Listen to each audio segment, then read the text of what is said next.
카이저TV의 카이저입니다. 오늘은 투자자 카일님을 모시고 여러 가지 이야기를 나눌 텐데요. 오늘도 많은 기대를 부탁드립니다. 자, 카일님. 아유, 한잔하면서 시작하시죠. 반갑습니다. 네, 초대해 주셔서 너무 감사하고, 네, 네, 제가 나오게 돼서 영광입니다. 네, 감사합니다.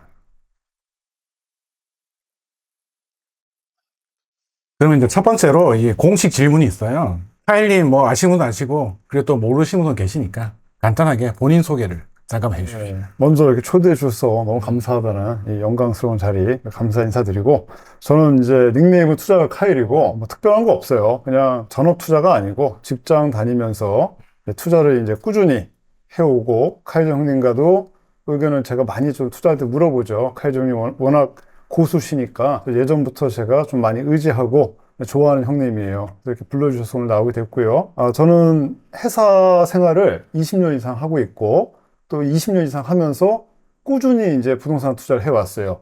그게 이제 제 장점이죠.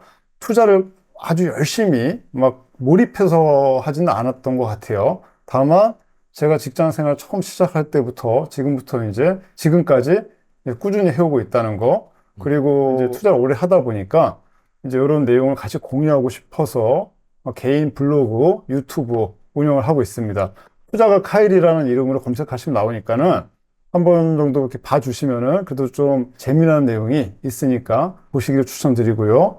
그리고 제가 한 2, 3년 전에 책도 하나 냈죠. 월급으로 시작하는 부동산 투자라는 책도 출판을 했습니다. 그렇게 같이 제 경험을 공유하고 있어요. 제 소개는 이 정도. 그 카일님이 겸손하게 이야기를 하셨지만 이쪽 유튜브 세계에서는 저의 그 꿈의 숫자인 그 1만을 지금 찍고 있는 1만 훨씬 넘었다 그죠?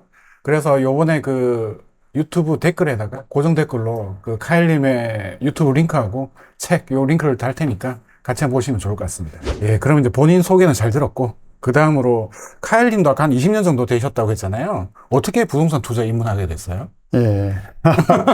저는 이제 부동산 투자를 직장 생활 하면서부터 바로 해야 되겠다는 생각을 했어요. 뭐 이렇게 계기를 주는 사람이 있었어요? 네, 그 이유가 제가 이제 90년대 학번이란 말이에요. 큰 차이는 안 나시잖아요. 그죠? 90년대 이제 학교를 다니면서 IMF가 있었어요. 97년에. 97년에 이제 저희 부모님이 이제 아버지 사업이 이제 부도가 나고 우리 아버지 사업만 그런 게 아니라 그 당시에 그렇죠. 한국이 좀 힘들었잖아요. 네, 그러면서 이제 저희가 살던 집에서 쫓겨나가고 굉장히 작은 빌라라는 데를 가서 우리 집이 없으니까 굉장히 힘들더라고요. 아버지 네. 어머니 이제 IMF 들어가지고 막 연락도 갑자기 안 되고 힘들었던 시절이 있어요. 그때가 이제 제가 대학생 때였으니까 그때 이제 부모님이 저를 이제 다 키웠다고 생각해서 연락 안 하셨을 수도 있는데 갑자기 연락이 안 되는 거야. 그리고 이제 뭐 같은 집에 살고 있었는데 아니죠. 집에서 전 나갔죠. 우리 집이 없어졌으니까. 오케이. 그래서 저는 이제 친구 집도 갔다가 이제 할머니 집, 친척 집을 전전을 했죠. 되게 가슴 아픈 얘기죠. 그죠. 그때도 뭐 저도 힘들었었고. 카일님은 얼굴 보면 전혀 이제 그런 거 없이 고생을 안 했을 거라 그러니까, 그러는데 제가 그 당시에 이제 IMF 때 뭐 노가다도 하고 아유, 뭐 그러셨구나. 서빙도 많이 하고 신선합니다. 네, 그랬죠. 네. 그래서 이제 빌라 반지하 같은 데도 막 친구들 있는데 얹혀 살고 그랬었어요. 네, 그러면서 이제 그 당시에 내 집에 대한 소중함을 알았죠. 우리 부모님이랑 같이 살 때는 이제 뭐 당연히 이제 부모님 집이니까 집이 중요한 줄은 몰랐는데 부모님이 갑자기 IMF 때 이제 연락이 안 되고 이제 혼자 살기 시작하면서 내 집이 되게 중요하구나. 그래서 나는 나중에 직장을 가면은 내 집부터 사야 되겠다라는 생각을 했고 전 책을 원래 좀 좋아했어요. 어렸을 때부터. 서점 가서 막 책을 막 찾다 보니까 재테크, 투자, 부동산 이런 책이 이제 손이 가더라고요.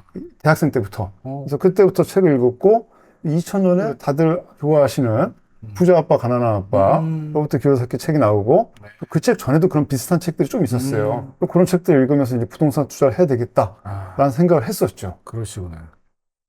카일님 듣고 보니까 예전에 들은 것 같기도 한데 그렇게 힘들었던 이야기를 또 오랜만에 들어보는 것 같습니다. 아까 조금 전에 이야기하신 그 부자 아빠, 가난한 아빠. 저도 이제 이 책을 보고 입문을 했던 것 같아요. 그때 이제 회사를 다니면서 이 책을 우연찮게 2002년도에 봤는데 그때 이 책을 보고 저도 감명 깊게 느꼈던 기억이 나네요. 자, 그렇다면 그 카일님이 오랫동안 투자를 하셨는데 기억에 남는 잘한 투자하고 좀 안 된 투자? 이거 기억나는 거 있으면 간단하게 하나씩만. 그 가장 잘한 투자를 이제 가끔 저한테 물어봐서 제가 그거에 대해서 생각을 해봤거든요, 많이. 네. 예전에도 우리가 얘기를 나눴었잖아요. 네. 투자는 많이 했어요. 근데 가장 잘한 투자는 제 생각에 음. 그거 같아. 그냥 첫 집을 빨리 산 거. 첫 집을 산 게 그게 어떻게 보면 이제 시드머니나 예. 아니면 정신적 안정을 취했다. 예, 돈도 그런 없었어요, 그때. 그러니까 제가 대학교 때 이제 닷컴 버블이 있었단 말이에요. IT 버블이. 그래서 2000년에 이제 군대 제대해서 대학 졸업하기 전이죠. 네. 2000년에 취직을 했어요. 음. 취직을 하고 대학생 때 월급 같은 거, 그전에도 이제 아르바이트하고 월급을 모아서 한 1000만 원인가? 그거가 있었어요. 네, 네. 한 1000만 원 정도. 2000년에. 네. 그래서 그거 가지고 이제 집을 살려고 지금 얘기하면 임장이죠. 엄청나게 회사 끝나면은 미친 듯이 돌아다녔어요. 어디에 내 집을 살 수 있을까? 아하. 빌라부터 해서 이제 아파트 같은 거 돌아다니고 그 당시에 제가 회사가 여의도에 있는데 여의도에 가기 이제 좀 좋은 데를 찾다 보니까 서울은 너무 이제 비싸 보이고 부천을 갔어요. 네, 제가 부천에 연고가 없어요. 음. 그냥 1호선 따라서 한번 가본 거예요. 네. 1호선 쪽이 좀 싸가지고. 그래서 부천에서 한 15분 걸어가니까 역곡, 뭐 계안동 뭐 이런 데 나오더라고요. 근데 거기가 이제 5층짜리 아파트가 있는데 가격이 그 당시 5천만 원이었어요. 아하. 5천만 원이고 내가 가진 돈 1,000만 원. 그리고 그 당시에 이제 전세가 한 4천만 원 들어가 4천만 있었어요. 원. 근데 살 수가 있잖아. 그렇죠. 전세를 끼고 예, 예. 그 당시에 샀죠. 그게 2000년 말, 그래서 등기는 아마 2001년도 초. 그 정도 쳤을 거예요. 2001년도에. 그게 첫 집 마련인데 아하. 지나고 나서 생각하면은 그 첫 집 마련을 빨리 한 게 제가 봤을 때 제일 잘한 투자 같아요. 그거를 3으로 해서 20대 때죠. 부동산 아저씨들하고 그렇게 실랭이를 하고 그리고 뭐 가격 내고도 해보고 그리고 이제 대출도 그 다음에 그 세입자를 내보내면서 그 할아버지도 안 나가신다 그러더라고. 아, 또 그 당시 이제 내용 증명이라는 것도 제가 써가지고 보내보고 대박. 나갔더라. 첫집에 내용 증명. 예. 그리고 이제 그분 나가시면서 은행에서 대출 받아서 제 돈 1,000만 원밖에 없었으니까 그렇죠. 그분 나가시고 대출 4천 받아서 입주했어요. 그 다음에 아, 그 집에 입주를 했다. 입주했어요. 그 다음에. 오케이. 그리고 이제 또 입주하기 전에 너무 오래된 집이니까 인테리어도 인테리어도 해보고. 그러니까 이런 거를 그 당시에 제가 경험을 했단 말이에요. 그 경험이 그때는 정말 살기 위해서 한 건데 지나고 나서 보니까 이게 엄청난 경험이고 엄청난 공부였구나. 되게 좋은 공부였다. 그게 이제 큰 생각을 자산이 해요. 되었구나. 네, 지금도 그 집을 봐요. 음. 그 집 시세를 봐요. 너무 재밌어요. 제가 그 집을 5천에 사서 얼마에 팔았더라? 한 뭐 7천인가 8천인가 뭐 그 정도 팔았어요. 아직 재건축 안 됐나요, 그건? 안 됐어요. 그거를 왠지 한 사람 3억 갈 것 같은데. 맞죠? 막 그것도 많이 올랐어. 그러니까 부동산은 파는 게 아니에요. 버틸 수 있으면. 근데 또 그 돈으로 또 다른 거 좋은 걸 하셨을 거니까. 네, 그죠, 그죠. 예. 근데 시간 지나서 보면은 다 올라 있는 거예요. 인플레이션 때문에. 맞아요. 그 당시 5천만 원짜리 집이 제가 이제 조금 남겨서 팔면서 사는 사람 이거 왜 살까? 되게 그런 생각 했었는데 지금 이제 한참 지났잖아요. 한 20년 넘게 지난 거지. 20년. 그래서 그걸 보면 그 집이 지금 한 4배 이상, 4배, 5배 올라 있단 말이에요. 근데 그래도 싸죠, 사실. 예. 그죠? 그게 제일 잘한 투자. 처음에 이제 어떻게 보면 이제 집을 마련해가지고 그걸 바탕으로 자산 증식도 했고 어떻게 보면 이제 그 부동산의 경험을 이제 한 사이클 어떻게 보면 돌려본 거잖아요, 그죠? 그게 또 컸던 그런 느낌이 드네요. 그러면 이제 힘들었던 투자. 힘들었던 투자도 많이 있죠. 많이 있는데 가장 생각나는 게 경매를 내가 너무 열심히 했어. 경매를 예. 경매를 했나요? 나는 이상하게 경매를 한 기억이 안 나는 것 같은데. 그러니까 카이저 형님에 비하면은 정말 안 한 거지. 그냥 경매 이야기를 잘 못 들어본 것 같아요. 그 했어. 하셨구나. 경매를 제가 나중에 우리가 뭐 커뮤니티에서 만났잖아요. 북극성 커뮤니티에서 만났잖아요. 그 전에도 저는 경매를 했었단 말이에요. 아까 말씀드렸다시피 이제 2001년도에 첫 집을 사고 그 당시에 부동산 투자를 시작했어요. 그것만 산 게 아니라 그 다음에도 뭘 샀었단 말이에요. 그리고 그때 경매 학원을 갔어요. 영등포에. 2000년대 초반에. 네. 서브프라임 2008년도 오기 전에. 그래서 그때 제가 밀리올의 상가를 낙찰받죠. 밀리올의 상가, 네. 동대문. 네. 네. 그리고 토지도 낙찰받죠. 뭐 이런 이제 경매를 좀 했었어요. 그렇구나. 근데 그 당시는 이제 제가 회사 다니려고 제가 한 게 아니라 영등포에 가면 이제 경매 학원들이 있는데 학원도 아니야. 그냥 경매 컨설팅에서 컨설팅. 거기에 이제 돈을 맡기면은 그 사람들이 가서 낙찰 받아오는 거예요. 지금 생각하면은 좀 사기가 있어요. 낙찰을 너무 쉽게 받았어. 그렇죠. 왜 쉽게 받았을까? 아니, 뭐, 우리 2등이랑 차이가 없어. 원래 뭐 유명하잖아요. 1등하고 네. 2등하고 같은 한 통속이잖아요. 네. 그죠? 그래서 그 당시에 밀리올의 상가를 낙찰을 받았는데 굉장히 싸게 받았죠. 550만 원인가? 그러니까 요즘도 상당히 싼 것 같은데. 그게 한 번씩 넣어놓은 거. 분양가가 이게 사람들이 말하면 안 믿을지도 몰라. 근데 이거 사실이에요, 사실. 맞아. 분양가가 1억 얼마짜리였는데 그거를 뭐 계속 유찰돼가지고 내가 500은 아니고 700에 샀나? 하여튼 낙찰을 한 1000만 원 언더의 낙찰을 받았어요. 근데 그거를 이제 낙찰 받는 순간 제가 이제 고통의 시작이 된 거야. 관리비 좀 많이 있었잖아요. 관리비가 꽤 되죠. 뭐 몇 천만 원 단위로 미납이 있었고, 그랬던 것 같아요. 그리고 그 관리비를 이제 깎기 위해서 내가 이제 관리단에 가서 협상을 하는데 그때 저 굉장히 나이가 어렸거든요. 그리고 제가 좀 착하잖아요. 그런 거 좀 힘들어. 이게 그 협의하기가. 그렇죠. 말이 안 통하는 사람들 있잖아요. 좀 그렇지. 덩치 크신 분들. 그래서 그 당시에 내가 이 뜻대로 안 되는 거야. 지금 생각하면 별일도 아니야. 아니. 왜냐면 이 물건이 너무 작으니까. 근데 그 당시에는 이제 마음고생을 좀 했죠. 그리고 내가 그걸 1000만 원 언더에 낙찰 받았다 그래도 세입자가 안 들어오고 팔리지도 않아.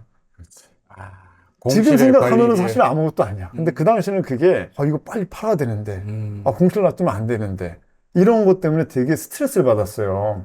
그래서 회사 일에도 조금 영향을 줬던 것 같아. 그러니까 그게 내가 지금까지 투자하면서 제일 오히려 나중에 이제 큰 빌딩 막 몇십억짜리 이런 거보다 그 몇백만 원짜리 그 상가가 밀리오의 상가가 제 좀 제일 힘들었던 투자였던 것 같아요. 결국엔 팔았어요, 그걸? 결국엔 팔았죠. 아, 축하드립니다. 아는 사람한테. 아는 사람한테? 아는 사람이 어떻게 산 거예요, 그러면? 그 제 얘기를 쭉 듣더니 이 내용을 사야겠다. 다 아는 어떤 투자하시는 형님이 제가 불쌍했는지 그냥 가져가셨어. 대박. 근데 인복이 있네. 그건 이제 뭐 제가 너무 싸게 샀으니까 관리비는 제가 다 냈어요. 그래서 제가 산 금액에서 조금 더해서 가져갔는데 뭐 손해 좀 봤죠 뭐. 근데 큰 손해는 아니야 또 워낙 싸다 보니까. 그래서 어떻게 보면 기분이 되게 홀가분했을 것 같아요, 그죠? 네. 그걸 털어버리고 나서 그래서 제가 돈도 상가를 이것도 굉장히 큰 그 공부가 된 거예요. 상가를 별로 안 좋아하는 거예요. 상가는 이 밑에 그 밑에 받쳐주는 가격이 없어요. 그냥 끝모르게 추락하는 거야. 이거 뭐 10억에 분양받아도 뭐 몇백만 원 상가도 나올 수 있는 게 그렇죠. 그냥 이 상권이 붕괴가 되면은 걷잡을 수 없는. 하방 경직성이라 그러나 하여튼 밑에서 그 받쳐주는 그게 가격이 없어요. 상가는. 아주 위험하다. 그래서 이제 그 투자들이 하지 말아야 될 세 가지 중에 하나가 신규 상가 분양 이런 거잖아요. 그 정도로 악명이 높은. 네. 어쨌든 틀었으니까 축하드립니다. 그리고 이제 다른 상가도 제가 그다음에 또 안 한다면서요? 근데. 아니 근데 투자하니까 상가를 또 하게 되더라고. 그러니까 상가 투자하면은 좀 골치가 많이 아파. 그래서 차라리 주거용 부동산 사고 네. 역전세 때문에 고민하고 하는 거는 큰 고민 아니에요. 그 상가의 그 스트레스보다. 네, 상업용 부동산의 스트레스보다 주거용 부동산의 스트레스는 훨씬 적죠. 훨씬 적다. 제가 이 상가에 대한 그게 아직까지 그걸 못 느껴봐서 정확히 모르겠지만, 왠지 되게 힘들 것 같은 느낌이 들긴 듭니다. 여러분, 구독과 좋아요는 사랑입니다. 안녕. 최근에 선거가 있었어요. 선거를 이겼잖아요, 그죠? 예, 예. 그래서 이제 곧 이제 국회가 이제 열리는데, 그러면 앞으로 또 4년 동안 그 기조가 바뀌긴 쉽지 않을 거잖아요. 그런 상황에서 뭐 저나 카일님이나 둘 다 다주택자인데 네. 희망이 있나요? 일단 굉장히 충격적입니다, 결과가. 저는, 왜 사람들이 저랑 이렇게 생각이 다를까라는 생각을 많이 했고요. 솔직히 좀 반성했어요, 스스로. 이렇게까지 허무하게 질 것 같지는 않았다는 거에 대한 반성.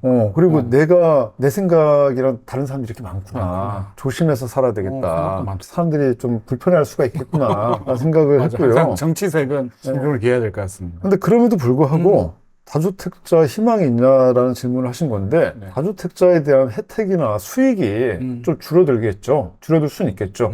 하지만 그냥 그 정도다. 이 우리나라가 공산화가 되지 않는 이상 전 다주택자가 나쁘다라는 생각이 없거든요. 저도 그래요. 다주택자가 왜 나빠? 근데 물론 이제 그 빌라왕이나 그 너무 이제 그 개인이 투자를 너무 크게 하는 거 이런 거는 좀 그래. 그리고 내 투자금이 없는데 무리해서 형님 앞에서 얘기가 좀 미안한데 이야기해.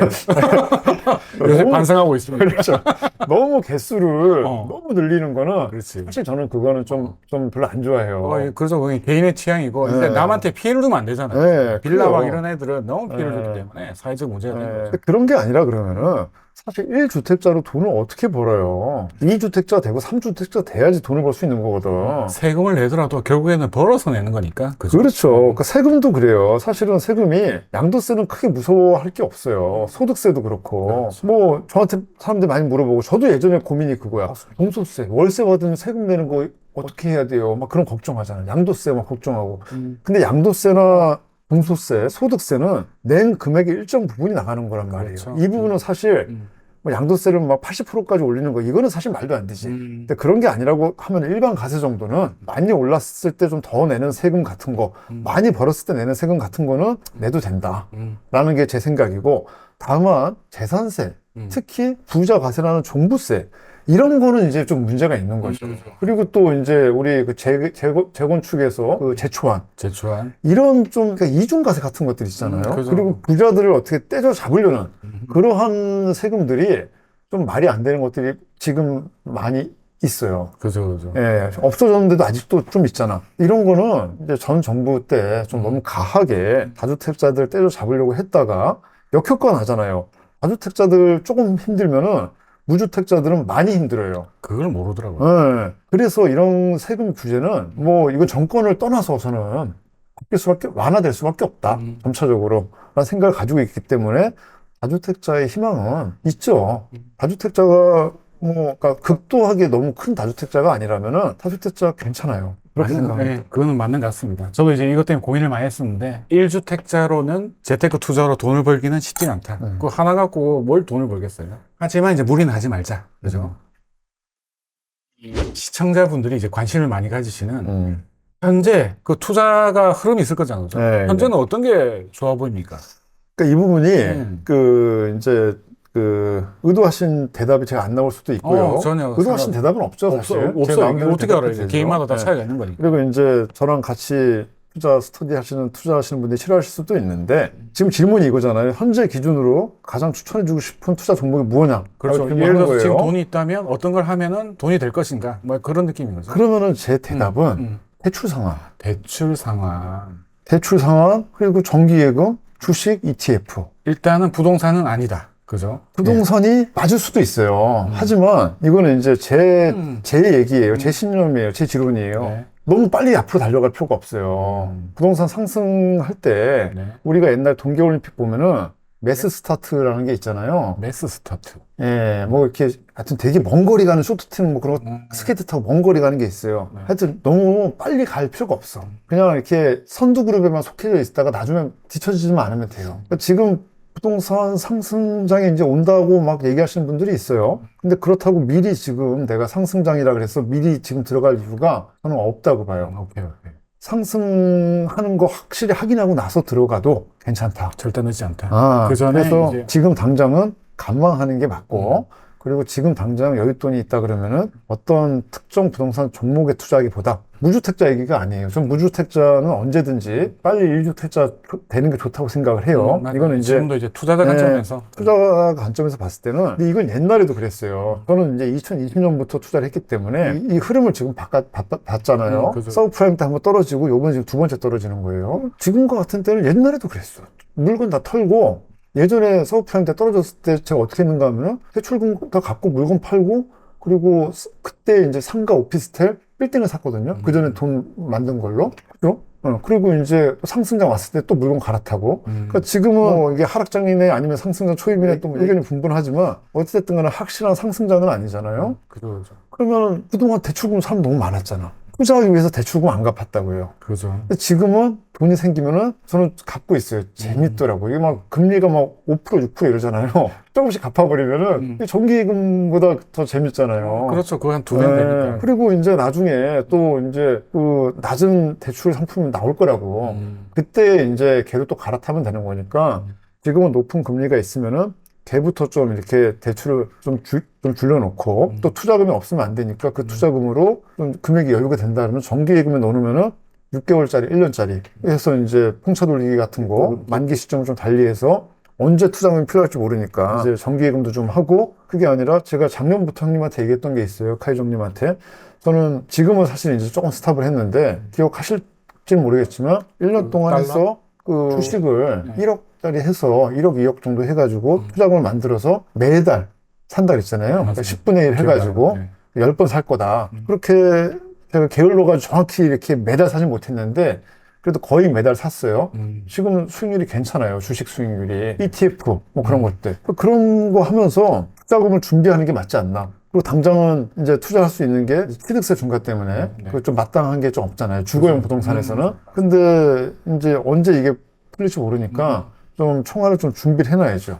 역시 그 카일님 보면 예전부터 좀 뭔가 안전하게 투자하는데 그 상황에서 계속 뭔가를 잘 하고 있었던 이제 그런 기억이 지금도 다시 확인되네요.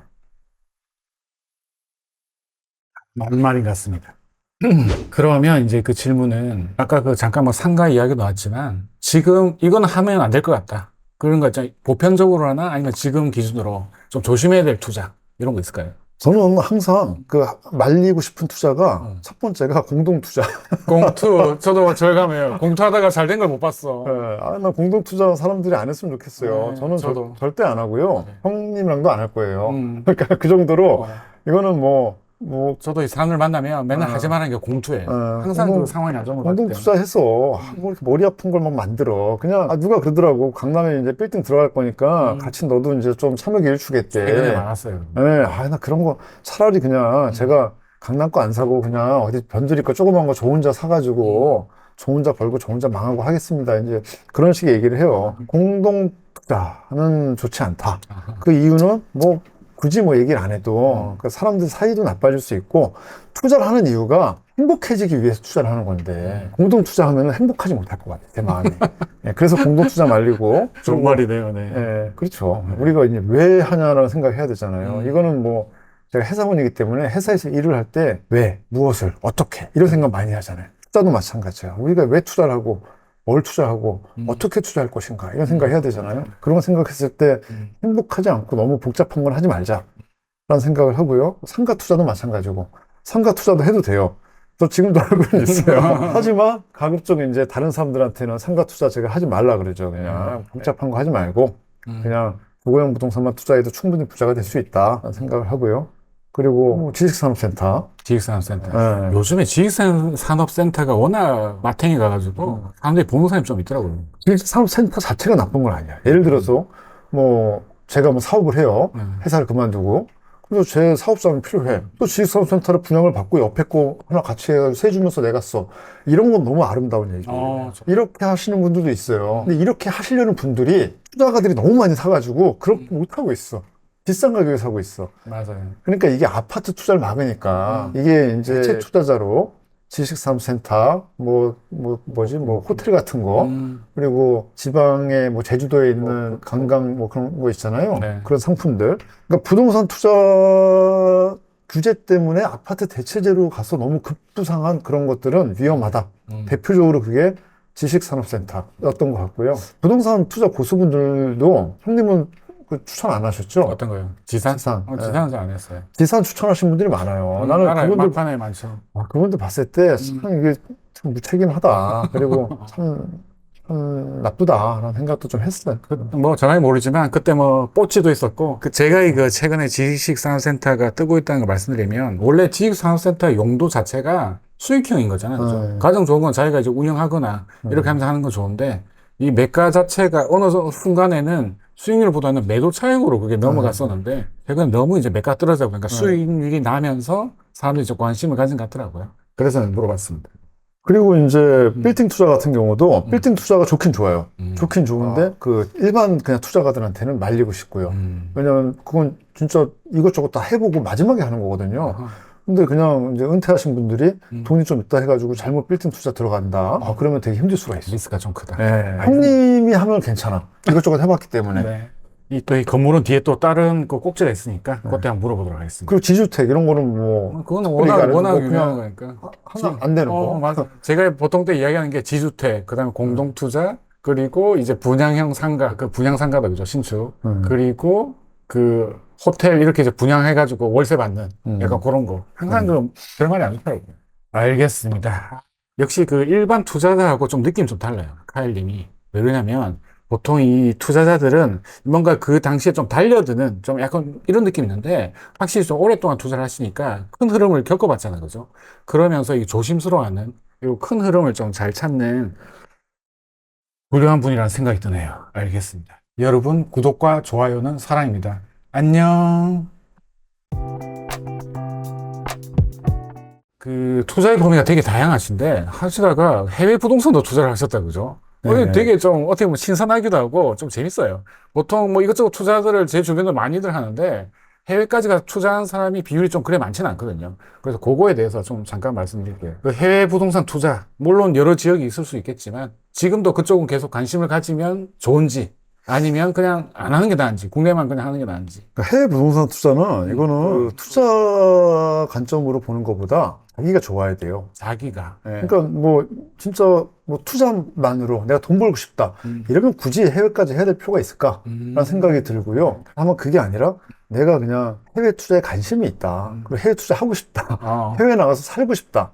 이러면 이제 해외 투자하는 거죠. 그래서 약간 사는 정도까지 생각을 해야지 하는 게 좋다라는 말씀이신 거죠, 그죠? 작년인가 재작년에 제가 아는 형님이 뉴욕에 부동산 투자를 했어요. 그 이유가 자기 딸이 뉴욕에 있는 대학을 갔어요. 그래서 그 대학을 이제 딸이랑 같이 가서 월세를 얻어주려고 그랬는데 월세가 너무 비싸. 너무 비싸요. 그래서 그냥 샀어요. 샀어. 부동산 투자를 했어요. 그리고 이제 그 딸한테 거기 가서 살라 그랬고 그 딸이 이제 졸업하고 오면은 그걸 팔던가 아니면 월세를 받으면 되죠. 그러네. 네. 근데 그 형님은 이제 딸이 거기에 뉴욕에 있으니까 왔다 갔다 하게 될 거고 그 부동산을 딸이 관리해 줄 거 아니야. 이러면은 해도 되죠. 좋네요. 베스트. 자연스럽게 할 수 있는. 그러니까 뭔가 연고가 있어야 돼. 아무 연고가 없어. 아무 이유가 없어. 근데 요새 사실 미국 부동산 투자, 해외 부동산 투자에 대해서 컨설팅하고 제안하는 업체들이 되게 많아요. 그런 것 같더라고요. 네, 근데 뭐 아무 이유가 없는데 갑자기 내 돈 벌려고 투자한다. 저는 그거는 말리고 싶어요. 오케이. 알겠습니다. 자, 그러면 또 이 사람들이 만약에 그런데 뭐 예를 들어서 연고도 있고 예를 들어서 하와이에 있는 그 대학교에 자기 딸이 입학을 했다. 그러면 또 하와이에 또 관심을 가질 거잖아요. 네. 그러면은 또 하와이에는 이제 그 단독주택도 있을 거고 네. 호텔도 있을 건데 어떤 게 더 좋아 보이나요? 근데 이거 얘기하기 전에 제가 조금 더 얘기하면요. 그 미국 부동산 투자가 네. 정말 재밌어요. 재밌어요? 정말 재밌고 미국 부동산 투자를 가잖아요. 그러면 한국에 있는 부동산 업체들도 만나고 그리고 한국에 사는 사람들 만나요. 예를 들어서 미국 얼바인을 가잖아요. 네. 한국 대치동 아줌마들이 다 거기 가 있어요. 진짜. 그러니까 이런 식으로. 그리고 또 하와이 가잖아요. 네. 하와이에 월드빌리지라는 부자 동네가 있어요. 월드빌리지 가면은 또 여기 또 대치동에 있는 아저씨들이, 아줌마들이 거기에 집을 사나요. 또 이 그런 커뮤니티가 좀 생기나요? 커뮤니티 같이 있어요. 시너지고. 이거는 이제 실제로 제가 아는 형님이 타워팰리스 사는데 그 형님이 하와이의 워드빌리지에 집을 사요. 샀어요. 샀는데 가면은 타워팰리스 분들이 있어요. 그 해외에서 그렇게 만나면 되게 똘똘 뭉치고. 네, 그러니까 한국 사람들이 움직이는 동선이 있어요. 미국이 그렇게 커도 인기 있는 그 한국 사람들이 모이는 데는 정해져 있어요. 아, 재밌다. 네, 재밌어, 재밌어. 그런 게 있구나. 방금 질문하신 건 또 뭐였죠? 그러니까, 그렇지. 이거에 관련된 질문이 이게 더 낫겠다. 네. 예를 들어서 미국 부동산 사고 싶어요. 그럼 네. 임장도 가야 되고, 뭐 네, 매수를 네. 해야 되잖아요. 그죠? 네. 그러면 잘 모르는 상태에서 이런 어떻게 보면 컨설팅 해주거나, 이런 뭔가 인맥이나 이런 것도 있어야 될 것 같아요. 그렇죠. 미국 부동산 관련돼서 컨설팅하는 회사들이 지금 한국에 너무 많이 들어와 있고요. 굉장히 많아요. 굉장히 많고, 특히 그 부동산 규제 때문에, 다주택자 규제 때문에 미국으로 넘어가신 또 투자하시는 분들이 많아요. 압구정, 대치동 그 아줌마들이 투자 좋아하시는 아줌마 그 분들 계시잖아요. 네, 그죠. 이분들이 이제 한국에 투자할 데가 없잖아요. 다주택자 종부세 때문에 그죠. 뒤로 넘어가니까. 그래서 미국 넘어가서 그 투자를 막 하셨어요. 그러니까 미국에 있는 부동산들이 놀란 거야. 한국 아줌마들 넘어온다. 해서 준비를 해야겠다. 한국을 대상으로 한 마케팅을 하고 한국을 대상으로 사업을 되게 많이 지금 하고 있어요. 그러면 이제 간다는 거는 뭐 세금적인 혜택이 있어서 간다고 보면 될까요? 한국을 그렇죠. 따라가지 않고. 그러니까 이런 생각이죠. 그 한국에 이제 상업용 부동산을 투자할까? 예를 들어서 네. 지금은 이제 좀 이제 그 부동산 규제가 풀렸지만 주거용 부동산 투자가 힘드니까 한국에 상가를 사야 되는데 한국 상가 사는 것보다는 미국 하와이에 미국 뉴욕에 그냥 주거용 부동산 사는 게 낫다라는 생각을 하는 거고 미국은 사실 한국도 마찬가지예요. 외국인 투자에 대한 규제가 별로 없어요. 그냥 들어와서 투자하면 돼요. 주거용 부동산에 대해서. 외국인에 대해서 대출도 나오고. 이러니까 이제 투자를 하는 거고. 그리고 물어보신 게 그 방법에 대해서. 방법에 대해서는 그냥 한국 유튜브에 미국 부동산 치면은 너무 많은 미국에 있는 부동산 유튜버들이 한국을 대상으로 해서 유튜브를 이제 홍보하고 있고, 그리고 블로그도 그렇고요. 우리가 미국 가서 어떤 부동산 투자를 해요. 네. 그럼 미국 사람한테 갈 거예요? 한국계 미국인한테 가보다 한국말 하는 편하죠. 그분들이 다 한국말로 블로그 유튜브를 다 해요. 그리고 이제 한국 와서 이 코엑스 머니쇼 같은 거 하면 마이크 잡고 설명해요. 책도 요새 많이 나오잖아요. 저도 사실 많이 만나요. 그분들 오시면은 또 제가 미국 부동산에 대한 내용을 블로그나 유튜브에 올리니까 또 연이 돼서 음. 저를 몇 번 만났어요. 제가 뭐 찾아가기도 하고. 또 이제 그런 분들이 이제 한국에 영업하러 와요. 그리고 또 한국에 계신 부동산들이 또 이제 그 하시는 분들도 있고. 그래서 그냥 그런 거 보면서 그분한테 연락해서 그 공부하고 배워서 가면 돼요. 임장 가죠, 미국으로. 임장 안 가도 돼요. 그분들이 그 카카오 이제 그 뭐죠 있잖아요. 그 화상통화. 화상통화. 화상통화로 집도 보여줘. 막 이렇게 보여주면서 그런 식으로 하면서 이제 집도 안 보고 사는 분들도 있어요. 그렇게 해서 이제 미국 부동산 분들이랑 얘기를 하는 거고, 그렇게 해서 이제 미국 부동산 투자를 할 수가 있죠. 대출도 나오고. 근데 아예 안 가는 거는 그렇고, 가서 봐야죠. 그래서 그때 그 미국 부동산에 가는 이유가 양도세가 적었나요? 한국보다? 세금이 일단 취득세가 없어요, 미국은. 취득세가 없고. 미국은 취득세 자체가 없고, 없고. 그리고 양도세도, 그러니까 재산세는 주마다 달라요. 주마다 다르고, 다만 우리나라처럼 주택을 많이 샀다고 그래서 다주택자라 해서 다주택자에 대한 중과 이런 거. 중과 이런 건 없어요. 없다. 규제가 없어요. 주택 하나하나 살 때마다 그냥 동일세율로 올라가니까 내가 되게 투명하게 알 수 있어. 이 주택을 샀을 때 내가 계속 보유세를 얼마 내야 되는 건지, 재산세를. 그 양도세도, 양도세 유예도 가능하고요. 네. 근데 세금에 대한 거는 한국보다 미국 부동산이 홀랐다. 헐나요. 그러니까 주택을 국내에서 규제를 하게 되면 미국에 대한 관심이 클 수밖에 없다. 근데 또 문제가 한국 부동산만큼 미국 부동산이 많이 오르냐인데 원래는 안 올랐었거든요. 근데 지금은 최근에 엄청 많이 올랐어요. 지난 정권 때 한국에서 부동산 올랐다고 그렇게 규제를 해댔잖아요. 네. 근데 그 당시는 한국만 오른 게 아니라 전 세계 부동산, 특히 미국 부동산도 많이 올랐었던 거고, 외국은 올라도 그렇게 규제를 안 했는데 우리나라만 그렇게 규제를 해가지고 그냥 우리 국민들이 힘들게 하는 것 같아. 그러니까 미국 부동산이 이제 많이 안 올랐다가 지금은 이제 좀 올랐고요. 근데 세금 혜택이 많이 있다고 해도 오르는 거에 생각하면은 미국도 뭐 요새 많이 올랐으니까 할 말은 없는데 한국이 아무래도 그동안은 훨씬 더 많이 올랐죠. 미국에 계신 분들도 한국에 투자를 해요. 그렇구나. 지금 미국 부동산은 워낙 그 유튜브 이런 거 치면 많긴 하더라고요. 그런 거 보고 이제 찾아가면 어렵진 않다. 그런 이야기 들으죠. 자, 그냥 보시고. 그러면 이제 그 아까 질문 나왔던 게 이제 하와이를 간다. 그러면 이제 호텔이 있고 단독주택이 있을 거잖아요. 네. 이 둘 중에서는 어떤 게 취향에 맞나요? 아마 호텔 말씀하신 거는 콘도 말씀하시는 거 콘도. 아닌가요? 그죠? 맞아. 근데 그때 그 콘도 분양 그죠, 받고 그죠. 그런 그러니까 미국의 이제 집이라 그러면은 이제 한국이랑 좀 개념이 다르잖아요. 한국의 아파트 같은 거는 미국에도 아파트가 있는데 우리가 생각하는 거는 콘도예요, 미국에서는. 그러니까 미국에는 이제 싱글 하우스, 우리나라 단독 하우스가 좀 제일 흔한 주거 형태고, 그리고 우리나라가 생각하는 아파트 같은 거는 콘도인데 이 콘도도 이제 분류가 있어요. 하이라이즈 콘도라 그래서 고층 콘도를 하이라이즈 콘도라 그러고 또 보기에는 단독주택인데 콘도인 것들도 있어요. 디태치드 콘도, 어태치드 콘도, 그리고 우리나라 빌라 같은 것도 타운하우스라 그러고 여러 가지 이제 집의 형태가 있거든요. 네.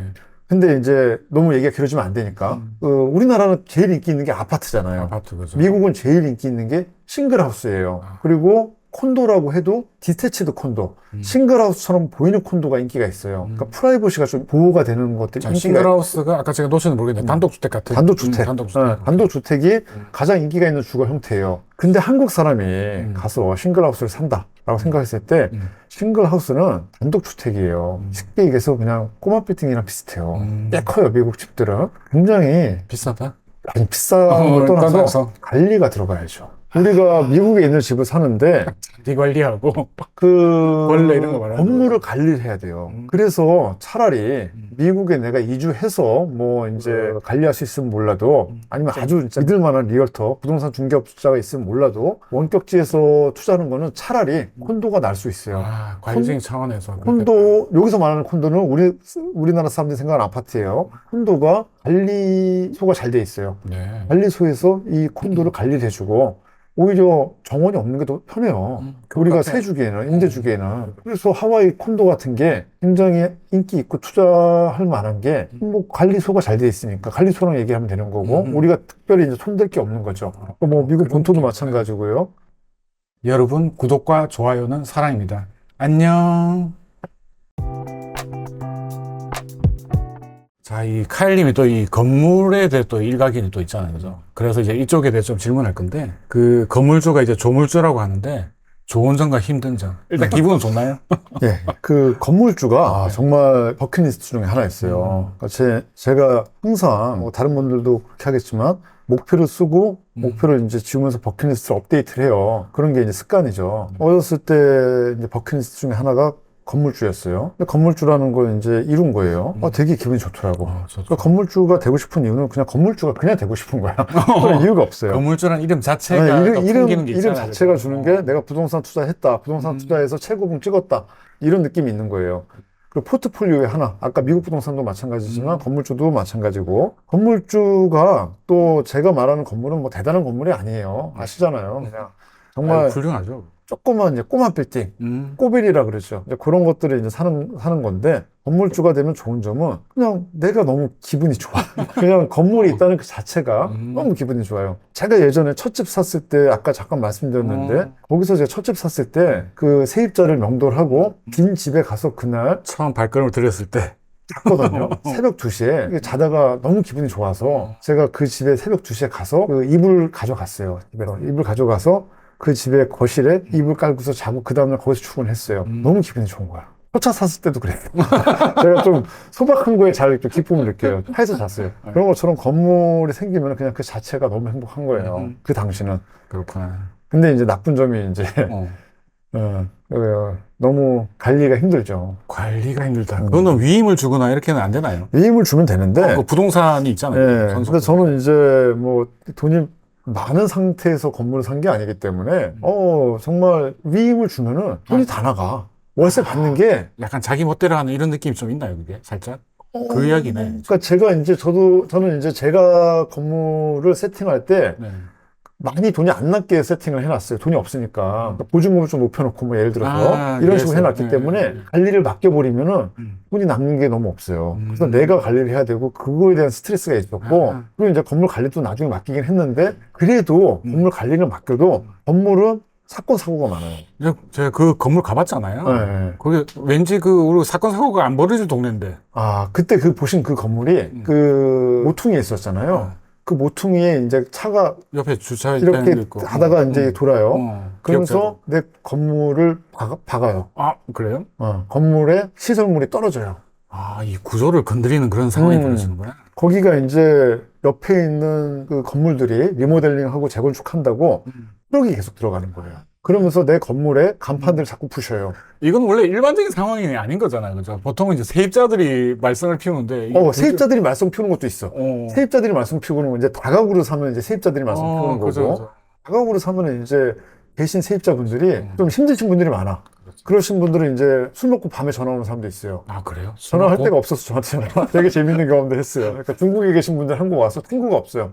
일하는데 아는 사람이 이제 저밖에 없는 거야.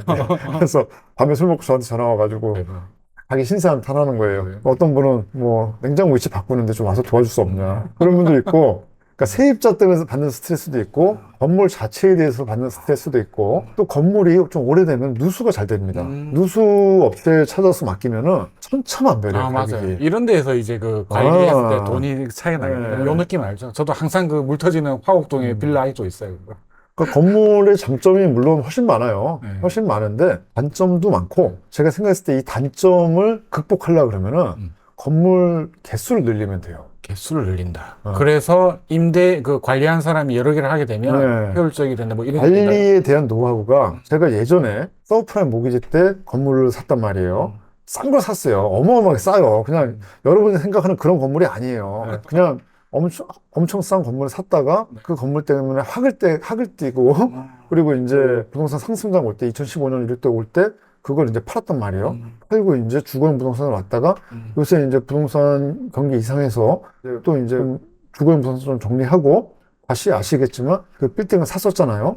근데 그 샀었을 때 그 요번에 산 거는 이제 그 정말 업무용 부동산가를 샀잖아요. 상가를 샀는데 이게 생각보다 이게 건물이 그 개수가 없으니까 얘에 대해서 신경을 많이 쓰게 되는 거야. 그래서 차라리 요번에 그 생각을 했어요. 건물 개수를 확 늘려버리면은 예를 들어서 건물 개수가 내가 5개다. 이러면은 건물 관리가 힘든 거에 대해서 제가 포기하는 거야. 그럼 아예 그냥 위임을 줄 수 있는. 아예 위임하고 아예 익숙해지는 거예요. 그러면 이제 마음이 좀 홀가분해질 것 같아요. 예를 들어서 주위에 그런 사람들이 있어요. 건물이 1개 있을 때 힘들어요. 근데 3개가 있으면은 그다음부터 힘들지가 않아. 내 손을 떠나면 그거는 돈은 좀 들지만 편하겠다. 그 이야기. 제가 봤을 때 주택도 마찬가지고 오피스텔도 마찬가지인데 네, 맞아요. 빌딩도 마찬가지란 거죠. 아, 빌딩은 이제 그 다른 개념이라서 네. 보통 하나만도 상당히 좋은데 네. 이것도 이렇게 동일하게 개념을 주면은 어차피 우리가 빌딩 살 때 법인으로 사니까 그 뭐 여러 개 있다고 크게 문제되는 거 아니거든요. 그죠. 중과도 없고. 이 빌딩 관련해서 한 가지만 더 질문할게요. 뭐 좋은 얘기 많이 들었는데 최근에 보면 그 부동산으로 흥해가지고 이게 많은 분들이 좀 빌딩을 좀 샀잖아요. 네. 그런데 최근에 금리도 많이 오르고 또 이제 그 너무 비싼 데 사서 좀 그런 경우도 있어가지고 지금 시기에는 뭐 매수나 매도 중에 어떤 쪽으로 포지션을 하면 좋을까요? 지금 많은 사람들이 빌딩 때문에 너무 힘들어 하고요. 또 너무 좋은 매물이 너무 많아요. 빌딩이 그 아파트 대체제로 빌딩 들어가시는 분들도 많아요. 정말 고가 아파트 투자하고 싶으신 분들이 그런 걸 못하고 대체제로 빌딩 투자하신 분들이 많아요. 그러면 이제 그분들이 그런 거 투자했다가 그 지금 손해를 많이 보는 분들도 있고 또 대출하면서 공동담보로만 묶어요. 담보를 그 대출을 땡기기 위해서 내가 가지고 있는 집도 막 같이 공동담보를 묶는단 말이에요. 그러면은 이제 대출 금리가 지금 올랐으니까 그런 분들이 정말 힘들어하고 경매로 나오는 분들도 있어요. 빌딩에 나가면 이제 아파트도 같이 따라서 경매로 나와요. 그렇죠. 막 그런 이제 상황이 막 벌어지고 있고요. 지금 거의 그런 상황이에요. 좀 오고 있죠, 지금. 거의 되게 힘들죠. 근데 또 반면에 그래서 좋은 매물이 너무 많이 나오고 있어요. 제가 봤을 때, 와, 진짜 좋은 매물이 너무 많아요. 그럼 지금 고점 대비 한 몇 프로 정도 떨어진 것 같네요? 많이 떨어졌고, 떨어진 것 중에서도 매물을 골라서 살 수가 있고요. 20% 이상은 떨어지죠. 그럼요. 20% 떨어졌죠. 아, 너무, 그리고 그 당시 올랐을 때 너무 뻥튀기가 됐어요. 오버쇼팅이 좀 많긴 했죠. 네. 그래서 빌딩 투자를 저보고 지금 이제 사야 될 시점이냐 물으면은 그건 사람에 따라서 다르다. 다르긴 한데. 단기 투자 빌딩은 아니에요. 저는 빌딩은 단기 투자를 했지만 단기 투자 하려고 빌딩 투자하면 큰일 나요. 네. 무슨 말인지 알겠어. 네. 그래서 그때 샀을 때에 비해서 뭐 단기간에 올랐으니까 그냥 팔았던 거잖아. 아니, 나는 한 10년, 20년 있다가 오를 줄 알았는데 너무 갑자기 오르니까 판 거지. 뭐 지금 좋은 매물이 많다고 해도 이거를 그 용도가 확실하고 내가 투자 원칙이 있고 뭐 크게 대출 안 땡기고 살 수 있으면은 지금 사는 게 괜찮죠. 오케이. 네. 그게 궁금했어요. 많이 싸졌구나. 여러분, 구독과 좋아요는 사랑입니다. 안녕. 지금 이제 어떻게 보면 선거 이후에 아무래도 그 세금, 그리고 또 이 추가 분담금 이런 것 때문에 재개발, 재건축이 약간 좀 위축돼 있잖아요. 어떤가요, 지금? 근데 제가 이제 뭐 미국 부동산도 하고 빌딩도 하고 재건축 재개발도 하고 하는 이 영상 보시는 분들이 제가 뭐 엄청난 투자 고수, 뭐 투자 전문가라고 생각하실 수가 있는데 그거는 일단 절대 아니라는 말씀을 제가 다시 한번 드리고요. 저는 그냥 일반 투자자인데 투자를 오래 하면서 하나에 대해서 깊게 몰라. 형이 아시잖아, 그죠? 이렇게 얇게, 그러니까 포트폴리오를 구성하기 때문에. 근데 핵심은 아는 것 같아. 핵심만 익숙하지는 않아. 깊숙하지 못하죠. 그게 되게 중요한 네. 거잖아요. 그러니까 저는 이제 제가 투자를 설명하는 사람이 아니라 투자하는 사람이니까 그래서 이제 여러 가지 종목으로 아는 거다라는 생각 해주시면 되고요. 재개발, 재건축은 원래 되게 위험한 거예요. 원래 자체가 위험한 원래 분야다. 위험한 거예요. 그래서 그러니까 이게 말이 아다르고 어다른 건데 위험해도 안 위험하게 투자할 수도 있는 건데 재건축 재개발은 원래 위험한 거고 요번 이제 부동산 지난 상승장에 재건축 재개발 위험하지 않아요. 뭐 마음 놓고 투자하세요라는 고수분들 너무 많았잖아요. 그런 분들의 말 듣고 투자하시면 진짜 되게 큰일 나요. 위험할 수 있다. 위험해요. 그러니까 재건축 재개발은 위험한 투자예요. 예전에 그 전에 상승장에서도 재건축 재개발 투자해서 망하신 분들이 많아요. 저는 개인적으로 2번의 상승장을 봤잖아요. 2000년에 회사 생활 시작하면서 그 당시 2008년 전까지 상승장 한번 보고 그 다음에 떨어진 다음에 2015년부터 20년까지 상승장을 봤잖아요. 네. 상승장 2번 중에 전에 상승장에서는 재건축 재개발을 안 했죠. 왜냐하면 투자금이 꽤 드는 건데 투자금이 없어서도 그랬고 그리고 그 당시에 옆에서 투자하시는 분들이 위험하다 그랬어요. 내가 봐도 위험한 투자야. 이거는 그냥 위험한 투자야. 그래도 그 당시에도 투자하시는 분들이 많았어요. 그 이유는 투자의 꽃이라 그러잖아요. 재건축 재개발. 주거용 부동산 투자의 꽃은 재건축 재개발. 상업용 부동산 투자의 꽃은 빌딩 투자. 이런 식으로 수익이 높아요. 큰 돈을 가질 수 있어. 하지만 위험하다. 라는 거를 이제 알고서 투자하면 괜찮은데 모르고 투자하신 분들이 이제 위험한 거고 지금과 같은 경우는 이제 부동산 하락장이 오잖아요. 네. 하락장이 오면은 재건축 재개발은 안 되죠. 하면 안 되는 거죠. 위험하죠, 지금. 원래 그 상승장의 마지막을 재개발, 재건축이 꽃을 피우고 끝나는 느낌인 것 같아서. 근데 이게 이제 진짜 말이 아다르고 어다른 거고 상황마다 달라. 제가 그 서쪽도사님 좋아하는데 얼마 전에 서쪽도사님 나오셨죠? 재개발 좋다고 막 하시잖아. 그거 인정해요. 그러니까 그분이 얘기하시는 이제 소액 투자, 내가 버틸 수 있는 만큼 서울에 이제 빌라 사는 거 괜찮을 수 있어요. 근데 다만 이제 좀 무리하게 투자하고 내가 첫 투자를 뭐 재건축 재개발로 한다. 이런 거는 아니지. 그러니까 내 집 마련하고 재건축 재개발은 투자 포트폴리오가 있는 상황에서 여윳돈으로 투자하는 거지. 여윳돈으로. 몽테크 이런 거 하면 안 되죠. 오케이. 그럼 재개발, 재건축은 여윳돈으로 선수들만 하자. 그렇죠. 그런 느낌이에요. 네. 그건 저하고 일치가 하는 것 같습니다. 네. 오케이. 자, 그 다음 이제 마지막 꼭지. 이제 본인의 이제 투자 철학, 이런 걸 좀 한번 물어보고 싶습니다. 뭐, 이전에 뭐 이런 이야기를 좀 하셨는데, 부동산 투자할 때, 이거는 진짜 나는 이렇게 나만의 투자 철학을 갖고 있다. 이런 것들을 한번 이야기해 주면 좋겠네요. 투자 철학은 일단 첫 번째가 우량 자산, 좋은 자산에 우량 자산. 장기 투자한다. 장기 투자. 이거는 주식이나 부동산이나 동일합니다. 그냥 가격이 떨어졌다 해서 잠깐 오를 것 같다 해서 사는 경우는 없어요. 그렇게 안 해요. 그렇게 안 하고 사도 충분히 살 게 많아요. 막 공부를 하다 보면 그런 게 있잖아요. 유레카를 외친단 말이에요. 이거 무조건 사야 된다. 신이 들어 막. 이건 진짜 이거 사지 왜 안 사? 막 이런 식으로 혼자 막 밤에 갑자기 막 이게 그럴 수 나와요. 있어. 그러면 이제 그 다음날 가서 사는 거예요. 확신이 드는 투자를 해야 되는 거고요. 그리고 평생 보유하고 싶을 만큼 좋은 자산에 투자하는 거예요. 그런 걸 사도 평생 가지고 있지도 못하고 조금 이따 팔게 돼요. 왜냐하면은 상승장에서는 너무 금방 올라. 금방 오르니까. 나는 이게 너무 좋아가지고 샀어요. 네. 평생 보유하고 싶어. 떨어져도 괜찮아. 근데 요만큼 오르면 팔 수 있어. 이런 거를 미리 결정을 해놔요. 다 결정해놔요. 매수 가격 말고 그 네. 가격에서 이 정도 오르면은 팔 자세가 네. 준비를 해놓는다는 거죠. 그 부동산 얘기해놓죠. 이 가격 오기 전까지 연락하지 마세요 했는데 상승장에서 연락이 너무 금방 와요. 그래서 좋은 건데 좀 내가 적어놨던 이제 에버노트 같은 거 보면 내가 목표하는 투자 가격이 올랐어, 넘었어.